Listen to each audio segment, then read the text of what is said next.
예, 뉴스쇼가 수요일에 마련하는 코너입니다. 라디오 재판정. 원래는 이제 논란이 되고 있는 이슈나 인물을 재판정에 올려놓고 양쪽의 변론을 들으면서 여러분이 문자를 보내주시는 코너입니다만 오늘은 좀 특별하게 진행을 하려고 합니다. 일단 재판정의 두 패널부터 소개를 하죠. 노영희 변호사님 어서 오십시오. 네, 안녕하십니까. 손소 변호사님 어서 오세요. 네, 안녕하세요. 사실은 오늘 재판정 주제가 우리가 따로 마련돼 있었어요. 뭐냐면은 도난당한 문화재에 대해서 최근에 그 재판이 있었습니다. 그래서 그 주제를 가지고 좀 다뤄보려고 했는데 박근혜 전 대통령이 이렇게 늦게 나올 줄 몰랐습니다. 이렇게 늦게 나올 줄 몰랐고 뉴스쇼가 시작하기 것도 직전에 나오면서 밤사이에 대체 어떤 일이 벌어진 건가? 왜 이렇게 예상보다 늦어진 건가? 이걸 좀 따져봐야겠다. 이모저모를 짚어봐야겠다 싶어서 두 분과의 회의 끝에 긴급히 주제를 저희가 바꿔봤습니다. 여러분도 문자 보내주고 계시는데 5631님은 사죄는 없고 조서는 이렇게 꼼꼼히 철저히 챙기는 모습이 실망스러웠다 이러셨고요. 5497님은 박 전 대통령이 단답형으로 답했다는 얘기도 있고 다 부인했다는 얘기가 들리는데 그 정도면 최고로 한 겁니다. 원래 그렇게 하려고 마음 먹고 간 거였습니다. 뭐 이렇게 보시는 분도 계시고요. 0501님은 잘못을 인정하고 본인을 받아들이는 게 치유의 첫걸음입니다. 박 대통령님이라고 전하고 싶다. 이런 문자도 좀 보내주고 계세요. 노영희 변호사님. 네네. 이번 그 소환 조사 또 돌아오는 전 과정을 쭉 지켜본 느낌? 촌평? 한마디로? 저는 고군분투라는 말을 하고 싶습니다. 고군분투. 누가요? 누가 고군분투? 언론이 고군분투했고 검찰이 고군분투했고 피의자 박 전 대통령이 고군분투했고 우리 국민 모두가 고군분투했습니다. 국민도 고군분투했다. 일단 국민부터 보죠. 왜 국민들은 고군분투하신 겁니까? 이 최순실 박근혜 게이트라고 불리우는 이 사건이 터지면서부터 오늘에 이르기까지 정말 엄청난 시간 동안 모든 국민들의 시선이나 관심이 사실 다 그쪽에 쏠려 있지 않았습니까? 그리고 다른 뉴스도 사실은 다 묻혔어요. 네. 저희도 오늘 좀 전해야 될 거를 묻고 다음 주로 미루고 지금 하는 거 아닙니까? 그러니까 모든 국민들의 그 에너지와 그 관심 이런 것들을 전부 다 하나의 블랙홀처럼 정말 하나의 이 주제가 다 빨아들여가지고 그런데 사실 이게 뭔가 좀 깨끗하고 뭐 시원하게 뻥 뚫리는 것도 아니고 계속해서 꼬리에 꼬리를 무는 고구마처럼 캐어져 나오는 그런 여러 가지 진실들 너무 힘들었고요. 특히 이제 어제 그 검찰 조사에만 국한해서 말씀을 드리자면 저는 그 박근혜 전 대통령 측의 손범규 변호사가 어제 하루 종일 여러 가지 말들을 특히 많이 했고요. 인터뷰 많이 했어요. 네, 너무 많이 했고요. 또 이제 오늘 같은 경우에도 사실은 새벽 2시 좀 넘은 시간에 손범규 변호사가 기자들한테 문자를 쫙 돌렸어요. 기자들한테요? 네. 뭐라고요? 손범규 변호사 원래 그 박 전 대통령이 나오기 전, 그러니까 검찰 조사 받기 전에 메시지가 있을 것이라는 문자를 본인이 직접 기자들에게 문자 메시지를 쫙 돌렸었는데. 그랬다가 이제 대단한 거 나오는 줄 알고 다 기대했던 거 아닙니까? 그래놓고는 이제 우리를 허무하게 만들었는데 오늘 새벽이죠. 오늘 2시 53분에는 뭐라고 보냈냐면 진실이 모습을 드러내기 시작하는 것을 봤다. 그다음에 이분이 뭐 시 쓰십니까? 그런가 봐요. 잠깐 진실이 모습을 드러내기 시작하는 것을 봤다. 악의적 오보, 감정적인 기사, 선동적 과장 등이 물러갔다. 진실을 밝히기 위해 애쓰신 검사님들과 검찰 가족에게 경의를 표한다. 아니, 검사님께 경의 표하는 건 이해가 되는데 검찰 가족한테까지 검찰 가족에게도 표하십니까? 되게 그 예의 바르시고 또 하나는 이제 검찰 조사를 받으면서 진실이 드러나는 기회가 될 거다. 이건 이제 사적으로 다른 사람에게 얘기한 거고요. 그러면서 더 중요한 말을 했습니다. 뭐라고요? 검찰은 특검과 다르다는 생각을 했다. 검찰은 특검과 다르게 정치적이지 않고 객관적이고 중립적으로 보려고 한다는 느낌을 받았다. 특검과 검찰은 다르다. 이게 지금 검찰한테 칭찬입니까? 욕입니까? 저는 뭐 좀 듣는 검찰이 이걸 마냥 기쁘게 들었을까 사실 좀 생각하지 않습니다만은 어떤 의도로 이런 문자를 손범규 변호사가 보냈을까요? 이런 말을 하는 것까지 이제 어제부터 이분의 발언을 제가 다 분석을 해보니까 결과적으로는 구속을 피하기 위해서 너무 고군분투하고 계시다. 박 전 대통령이 혹시라도 구속될 가능성이 너무 많다는 것을 염두에 계속 두고 있기 때문에 변호인 입장에서는 검찰에게 계속해서 메시지를 보내는 거죠. 경의의 메시지. 나 당신을 존경합니다.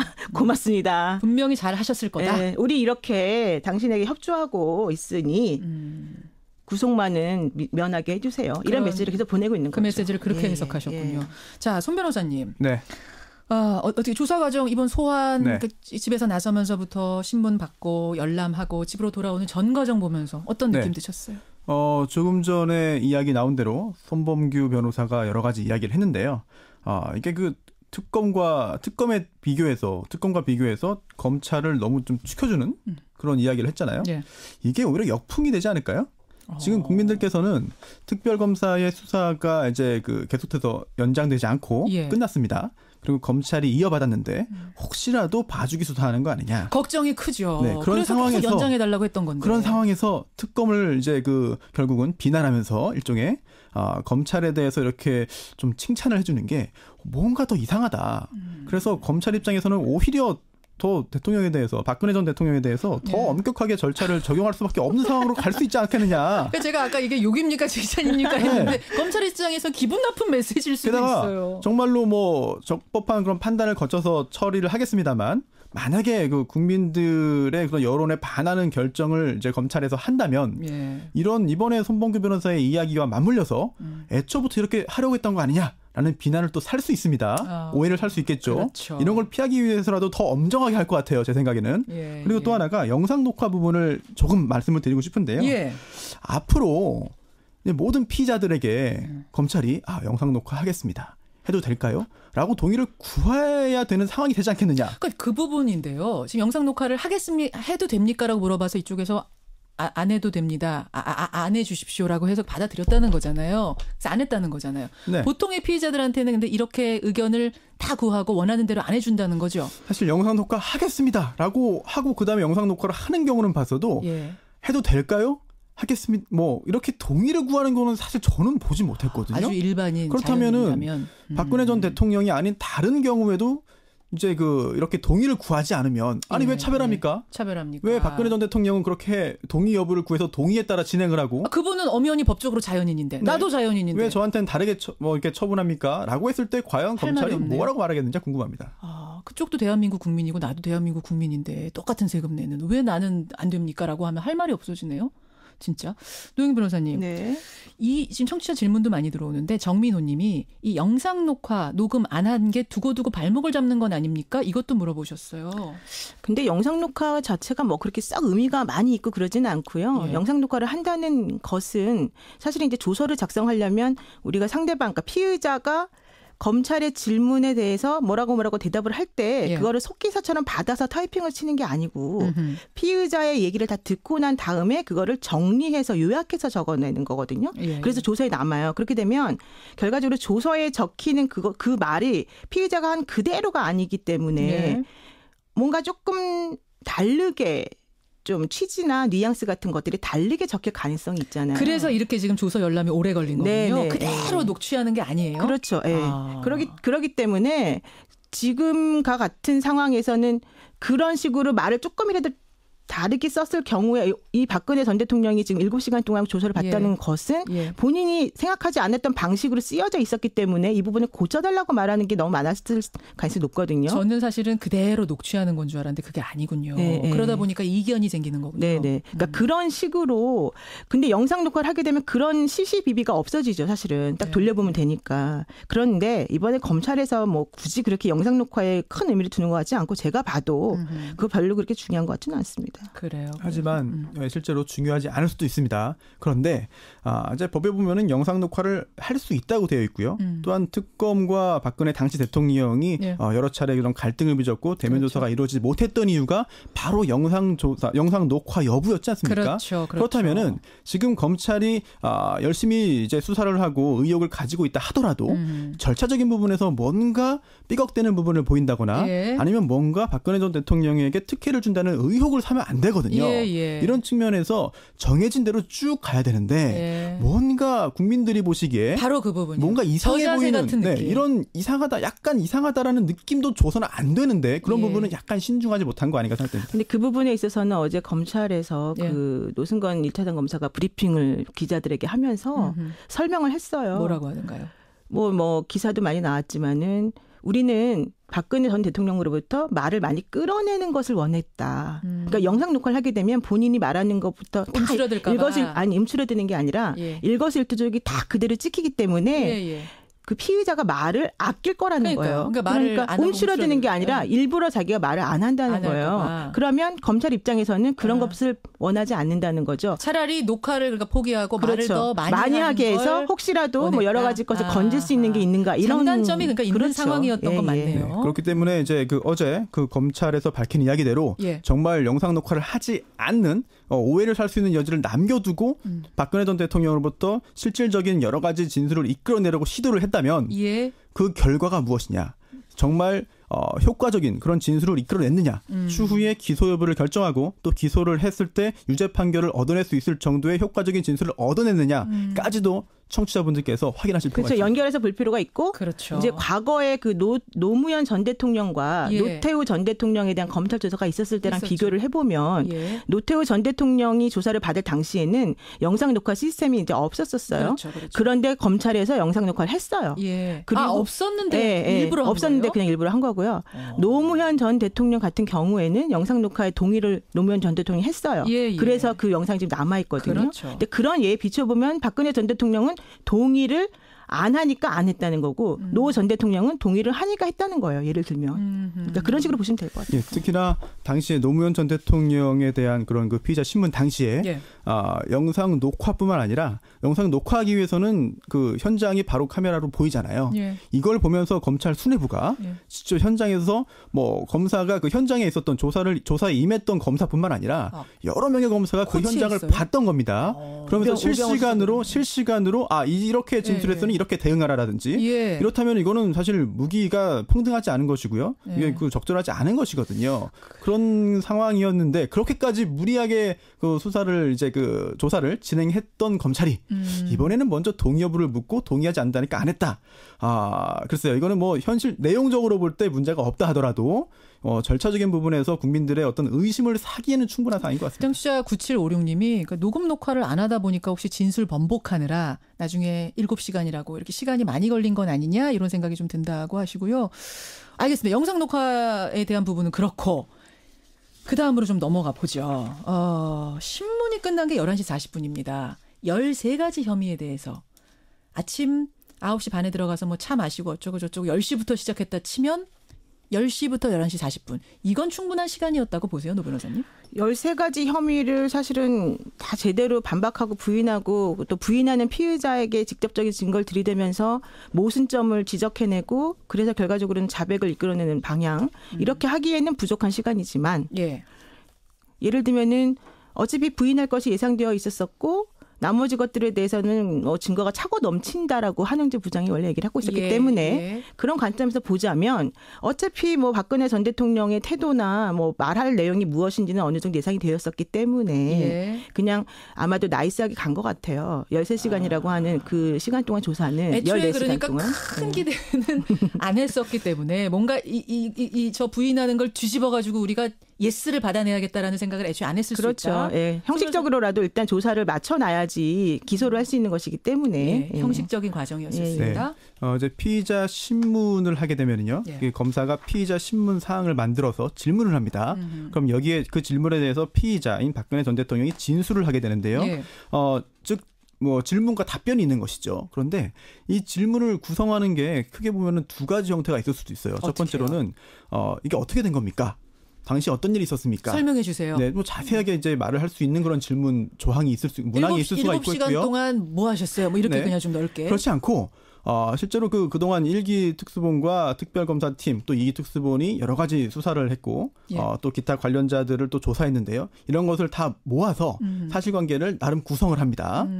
그리고 또 이러한 것을 다시 해체해서 아니요식의 그런 단답형으로 답을 할 수 있을 정도로 아주 구성을 해서 여기서 피의자 신문을 진행할 수도 있거든요. 따라서 박근혜 전 대통령이 혐의 사실을 뭐 이제 인정할 가능성은 극히 낮기 때문에 그렇지 않은 전제로 피의자 신문 사항을 구성을 했을 것으로 보이고요.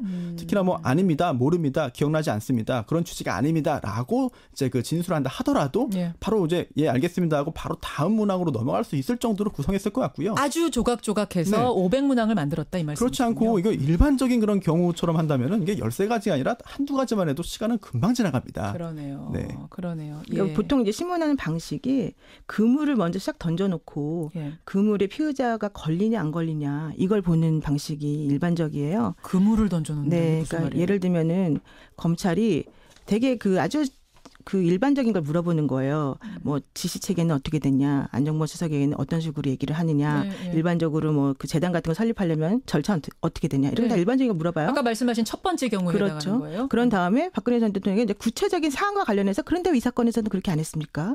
왜 저렇게 했습니까? 두 번째로 이런 식으로 물어보면은 자기가 앞에 해놓은 말이 있기 때문에 그 말을 번복하지 못하도록 모순되지 않은 말을 하도록 혹은 어떤 사람은 이제 잘못된 말을 하거든요. 거짓말을 하게 된 경우에는 그러면 그 모순되지 않습니까? 다른 증거랑 안 맞는다. 이런 식으로 해서 이제 그 사람을 코너에 몰아가는 그런 방식을 쓰는데 그렇군요. 아마도 어제도 물론 그런 방식이 다 쓰여졌겠지만은 그런 것이 많지는 않아 보였다. 이런 얘기죠. 예, 그래요. 그래서 11시 40분에 신문은 모두 끝나고 조서 열람만 7시간.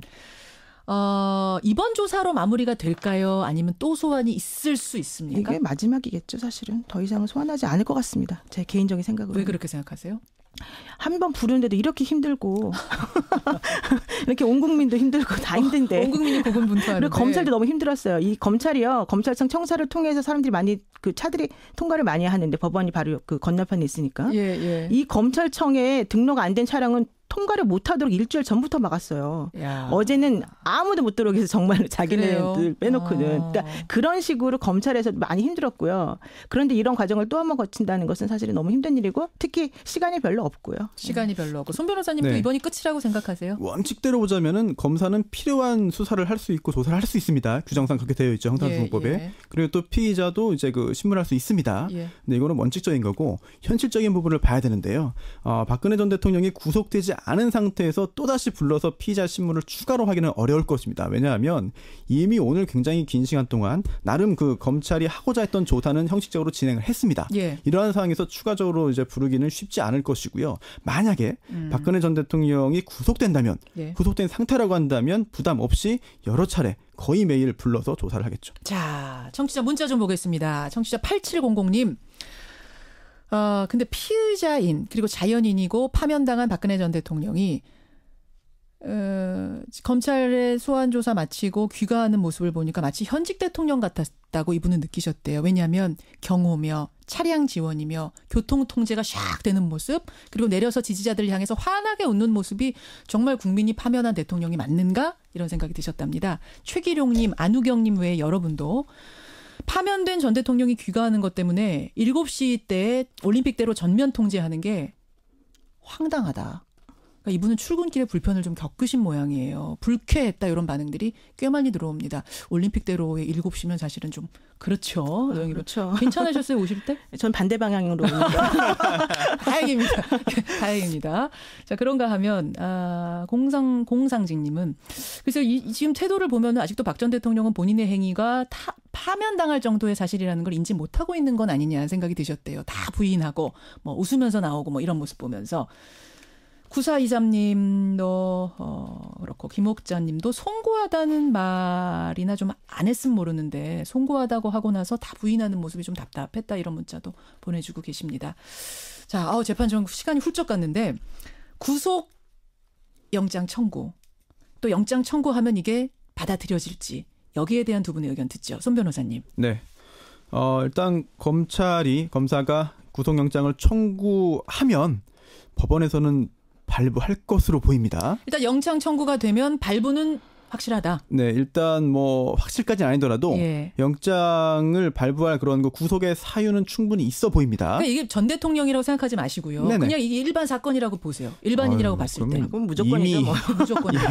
이미 체포돼서 또는 긴급 체포돼가지고 구속이 되어 있겠죠. 두 분이 똑같이 얘기하죠. 이미입니다. 네, 그런데 문제는 이제 그 검사가 구속영장을 청구해야 법원이 이제 발부할지 여부를 결정하는 거거든요. 그렇죠. 검찰이 어떤 결정을 할지 여부는 좀 더 지켜봐야 될 것 같습니다. 영장 청구만 됐다 하면 발부는 될 것 같은데 영장 청구를 하느냐? 검사의 판단이니까요. 한 달 하자는 분위기가 사실은 더 강해요. 검찰에서 현재로서는. 내부 분위기가. 네, 그래서 제가 보기에는 한 70% 정도는 청구할 가능성이 있다라고 보고요. 예, 예. 근데 이제 법원에서 또 그걸 발부할지 발부 안 할지에 대해서는 또 역시 이제 저는 반반 정도라고 봅니다. 반반 정도로 네, 아까 네. 일반인 자연인이면 무조건 벌써라면서요. 그러니까. 근데 이분은 뭐 일반인 자연인이기 이전에 박근혜 전 대통령이시니까. 예. 여러분은 어떻게 생각하십니까? 그러니까 대선에 영향을 미치기 때문에 여러 가지로 좀 여러 가지 주의해야 된다라는 되니까. 얘기가 사실은 나오고는 있습니다. 정치권에서. 하지만 그렇게 봐주기 시작하면 어디까지 봐줘야 되며 그럼요. 이런 얘기가 또 나올 수 있는 그러니까 문제이기 대통령 때문에. 해야 되는 거예요. 사실 헌법과 법률에 따라 수사를 하고 조사를 하고 진행을 해야지 이게 정치가 수사에 영향을 미쳐도 안 되고 그렇죠. 또 반대로 수사가 정치에 영향을 미쳐도 안 됩니다. 안 됩니다. 안 됩니다. 예, 여러분. 제가 딱 끝내기 전에 짧게 두 가지만 말씀드리겠습니다. 그 박지만 지휘회장이 그 누나인 박근혜 전 대통령에 대해서 한 말이 있습니다. 누나의 성격상 본인이 잘못했다는 생각을 절대 하지 않을 것이다. 그 말이 맞았다는 생각이 들고요. 또 하나 어제 그 8시 10분경에 정송주 정매주 자매 그 머리 해주신 미용하시는 분들 예. 그분들이 8시 10분경에 그 박근혜 전 대통령의 사주에 들어갔습니다. 예. 박 대통령이 9시 15분쯤 집에서 나왔거든요. 예. 아마도 올림머리 하는데 1시간 정도 걸리는 것으로 확인되는 것으로 지금 보고 있습니다. 저는. 우리는 얼마나 걸리는지 그 얘기 했었는데 세월호 때. 그러니까 그렇게 생각을 하세요. 두고 보겠습니다. 어떻게 진행이 되는지. 그리고 두 분 고생하셨습니다. 네, 고맙습니다. 고맙습니다. 손수호 변호사, 노영희 변호사였습니다.